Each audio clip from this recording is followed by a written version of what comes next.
रानी झांसी उस वक्त लक्ष्मीबाई ने हार मानने की बजाय जंग जारी रखना उचित समझा। कहा जाता है कि एक अंग्रेज सैनिक ने, जिसे वो देख नहीं पाई थी, उसने रानी के सीने पर तलवार से वार किया था। रानी अपने ऊपर हमला करने वाले सैनिक पर पूरी ताकत से टूट पड़ी। रानी को लगी चोट बहुत गहरी थी। उनके शरीर से खून तेजी से बह रहा था। वह घोड़े पर सवार थी। अचानक उनके सामने एक नाला आ गया। रानी को लगा कि अगर वह नाला पार कर लेंगी तो अंग्रेजी सेना उन्हें पकड़ नहीं पाएगी, लेकिन उनका घोड़ा छलांग नहीं लगा सका और वह वहीं रुक गया। तब रानी को एहसास हुआ कि उनकी कमर पर किसी ने बहुत तेजी से वार किया है। असल में रानी को राइफल की गोली लगी थी। रानी की तलवार नीचे गिर गई थी। उनके एक वफादार नौकर ने उन्हें गंगा जल दिया था। रानी की अंतिम इच्छा थी कि वो किसी तरह से अंग्रेजों के हाथ न लग पाए। ऐसा ही हुआ और रानी 23 वर्ष की उम्र में शहीद हो गई।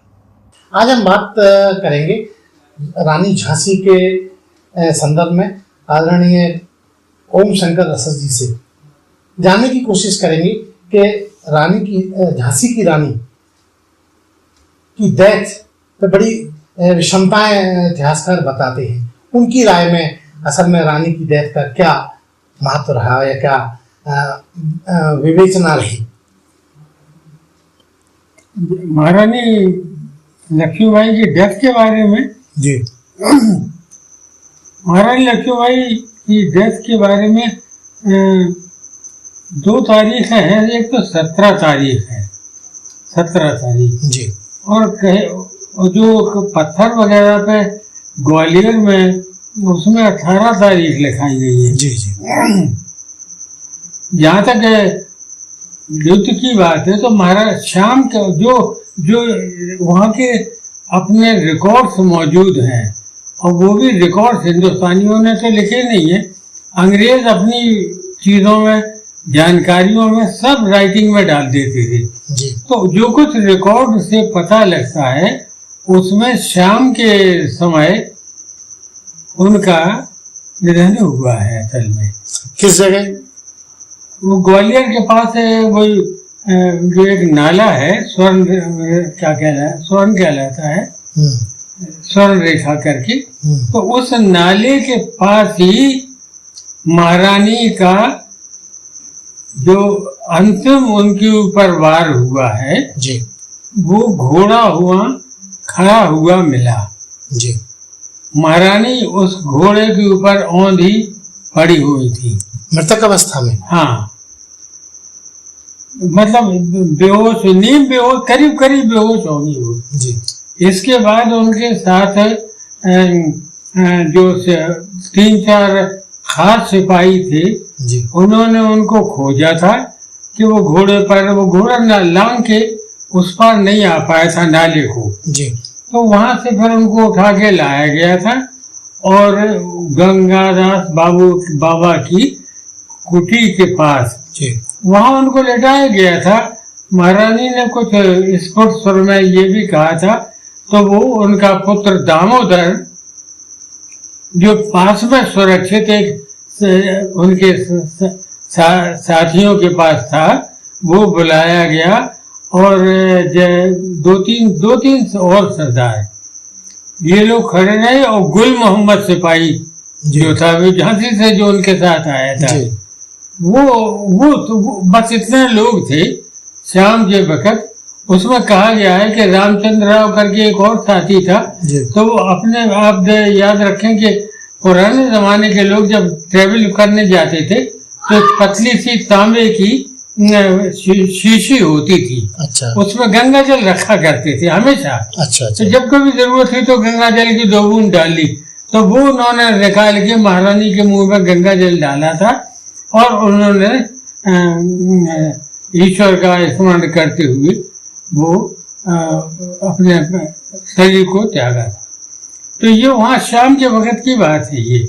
अब इसके बाद वहाँ पर गंगादास की कुटी में जी, जो कुछ लकड़ी धूनी वगैरह चीजों के लिए थी और जो कुछ लकड़ी वहाँ थी वो सब निकाल के चिता बनाई गई और महारानी का अंतिम संस्कार उन चंद लोगों के सामने हुआ था।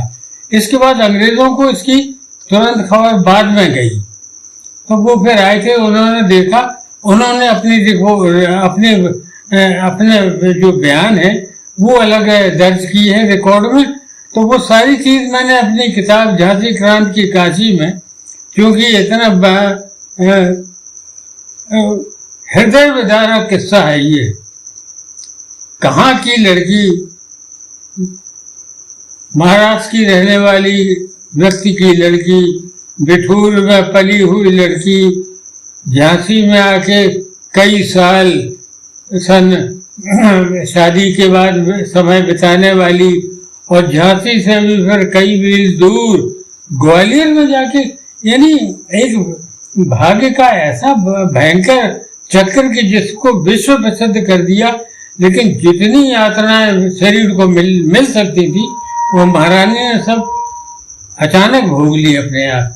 तो महारानी के बारे में ये जो जहाँ तक मैं समझता हूँ, अगर मैं जैसे अंक शास्त्र से मेरा ज्यादा मोहब्बत है, तो 17 तारीख ही वो तारीख हो सकती है जहाँ सरिश्तर की दशा में किसी का इंतकाल हो सकता है। वो 18 नहीं, तो वो बाद में जो कुछ वो ग्वालियर में जो समाधि उनकी बनी है उसमें 18 लिखा है। तो वो समाधि उनकी प्रतीकात्मक मानी जाए? हाँ, प्रतीकात्मक है वो, प्रतीकात्मक है वो। कहा तो डेट वगैरह और लिख दी बाद में आए। तो ये तमाम रिकॉर्ड जो इंग्लैंड से, जर्मनी से, अमेरिका से मंगा करके, और इसमें बहुत अच्छे जैसे जर्मन राजदूत रेनर जरोसम मित्र थे, उन्होंने तमाम किताबें हमको भेजी। महारानी ने जिस वकील को बुलाया था, जॉन लैंग को, वो ऑस्ट्रेलिया का रहने वाला था। जब हमारे प्राइम मिनिस्टर अभी ऑस्ट्रेलिया गए तो जॉन लैंग के बारे में तमाम जानकारी ले गए थे। जॉन लैंग फिर इंडिया में ही बड़ा वकील था, वो फिर यहीं उत्तरांचल में अल्मोड़ा में, कहाँ वो उसकी डेथ बताई गई है, उसकी वहीं गाड़ा गया है वो। तो उसने पूरी किताब लिखी है अपनी कि वो कैसे झांसी आया, कब आया, किस तरह स्वागत हुआ, सारा डिटेल लाइन बाय लाइन इसको इन छोटी छोटी बातचीतों में जिक्र नहीं किया जा सकता। और झांसी की आर्मी और कैवेलरी झांसी की उस वक्त कितनी जबरदस्त वेल ड्रेस्ड थी, उसके हथियार कितने चमकते हुए थे, और उनकी परेड कितनी शानदार थी कि जॉन लैंग ने लिखा कि हमारी ब्रिटिश आर्मी की कैवेलरी भी इतनी शानदार नहीं है जितनी झांसी की कैवेलरी है। तो और महारानी का पूरा जो तामझाम था, रियासती तामझाम था, जनता का सहयोग था, अभूतपूर्व था। अच्छा साहब, इतिहासकारों का जो मतभेद है इसके बारे में आप क्या कहना चाहेंगे? भाई, इतिहासकारों का मतभेद ये देखे कि हमारे यहाँ उस जमाने के उस टाइम का लिखा हुआ सरकारी कोई रिकॉर्ड नहीं है। यहाँ बुंदेलखंड के तमाम रियासतों में अब जाएं तो दस्तूरात का दफ्तर मिलेगा। अच्छा। उसमें सब दस्तूर लिखे जाते हैं कि कहाँ से न्योता आया, कहाँ जवाब गया, कहाँ चीजें भेंट में दी गई, क्या चीज भेंट में। लेकिन यहाँ ऐसा कोई काम हुआ नहीं है झांसी में। झांसी में जो चीजें थी वो लिखा पढ़ी में नहीं आई कि अब कब अंग्रेज यहाँ पर आए, कब उन्होंने अपने यहाँ दफ्तर खोल लिया, बना लिया, कब यहाँ पर कितनी आर्मी रखी गई, ऐसा अपने यहाँ कोई रिकॉर्ड नहीं है। मतलब उस जमाने में जिस तरह आज के इतिहासकार सजगता से लिखते लिखाते रहे हैं, ऐसा नहीं था उस समय। नहीं, उस जमाने में ऐसा इतिहास पढ़ाया भी नहीं जाता था, ऐसा इतिहास पढ़ाया भी नहीं जाता। असल में क्या है, हमारे यहाँ पुराण पढ़ते रहे लोग, कहानियां पढ़ते रहे। स्कूलों में ऐसा कोर्स बुक्स शायद नहीं होंगी। अजब तरह के पहाड़े थे असल में। जबानी बड़े से बड़ा हिसाब लगाने का गणित था जो लड़कों में, इनको वैश्य परिवारों को याद रहता था कि अगर ये इतने मन का बदल इतना है तो इतना आया, और इतने पाई के हिसाब से अगर ये चीज बिकी तो इतने में कितनी बिकी, ये जवानी लोग लगा देते थे। वो सारा गणित गायब हो चुका है। अब तो फिर जब अंग्रेजी शासन आया तो वो गणित का कायदे से, गिनती से, और फिर वो दूसरे ढंग से चला। सर हमारे यहाँ सबसे बड़ी कमी ये है कि हम लोग, जैसे झांसी राज रहा होगा, तो झांसी राज इंडिया है, जर्मनी है, एक हमारा जर्मनी का राजदूत हमारे यहाँ है, हमारा उनके यहाँ है। वो वहाँ हमारा हाल लिख रहे हैं, हम यहाँ उनका हाल लिख रहे हैं। जी जी। रिकॉर्ड मौजूद रहता था। हर कंट्री का राजदूत अपना रिकॉर्ड रखता है यहाँ पर, तो बाहर का भी रखता है, अपना तो है ही। तो ये चीजें उस वक्त इस तरह से फॉरेन डिपार्टमेंट नहीं हुआ करती थी। राजाओं का राज हुआ करता था, लोग वहां मिलते थे, कितनी फौज रखनी है, क्या करना है, ये तो है नहीं कि अगर यहाँ भुखमरी पड़ी है तो इंग्लैंड से या जर्मनी से या जावा से गेहूं, शक्कर, चावल भेज दिए गए। ऐसा इतना आवागमन इतना विस्तृत नहीं था जितना कि आज हाँ, है। इतना विस्तार नहीं था।